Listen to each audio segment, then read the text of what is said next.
CM Arvind Kejriwal को मिली बड़ी राहत। ईडी केस में सुप्रीम कोर्ट से अंतरिम जमानत। अब 3 जजों की बड़ी बेंच करेगी सुनवाई। सीएम अरविंद केजरीवाल को जमानत मिलने पर आतिशी का बयान, बोली बीजेपी के षड्यंत्र को हर कोर्ट ने गलत साबित कर दिया। सुप्रीम कोर्ट से अरविंद केजरीवाल को जमानत मिलने पर संजय सिंह की पहली प्रतिक्रिया, बोले झूठ केस लगाकर सच को कब तक कैद में रखोगे। पीएम मोदी, देश आपकी तानाशाही को देख रहा है। सुप्रीम कोर्ट ने हाथरस में हुई भगदड़ को लेकर दायर जनहित याचिका पर सुनवाई से किया इनकार। हाथरस हादसे में गई थी 121 लोगों की जान। महाराष्ट्र में आज एमएलसी चुनाव के लिए वोटिंग जारी। 11 सीटों के लिए 12 उम्मीदवार मैदान में। इंडिया और एनडीए में है कड़ा मुकाबला। दिल्ली यूनिवर्सिटी में नहीं पढ़ाई जाएगी मनुस्मृति। लॉ फैकल्टी का प्रस्ताव हुआ खारिज। गुरुवार को मनुस्मृति को सिलेबस में शामिल किए जाने की सामने आई थी खबर। प्रोफेसरों ने विरोध में वाइस चांसलर को लिखी थी चिट्ठी।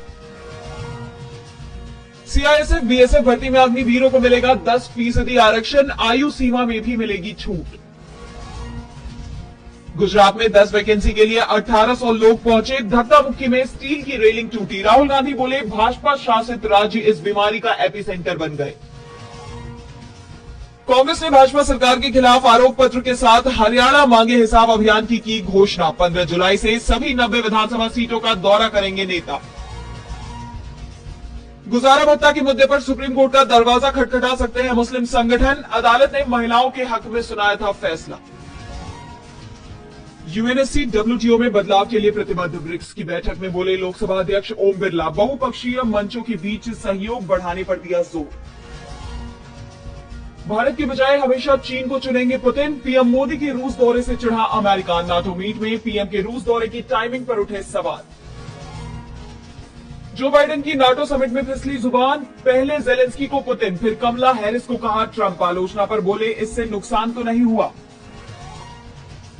नेपाल में लैंडस्लाइड से 2 बसें नदी में गिरी। 50 से ज्यादा पैसेंजर लापता। ड्राइवर सहित 7 भारतीयों की गई जान। 2 ने कूदकर बचाई जान। सर्च और रेस्क्यू ऑपरेशन जारी।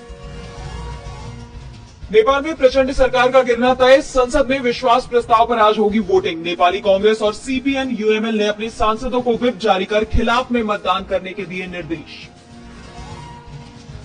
आने वाले कई वर्षों तक 7% की रफ्तार से बढ़ेगी अर्थव्यवस्था। नीति आयोग के अरविंद बिरमानी का दावा।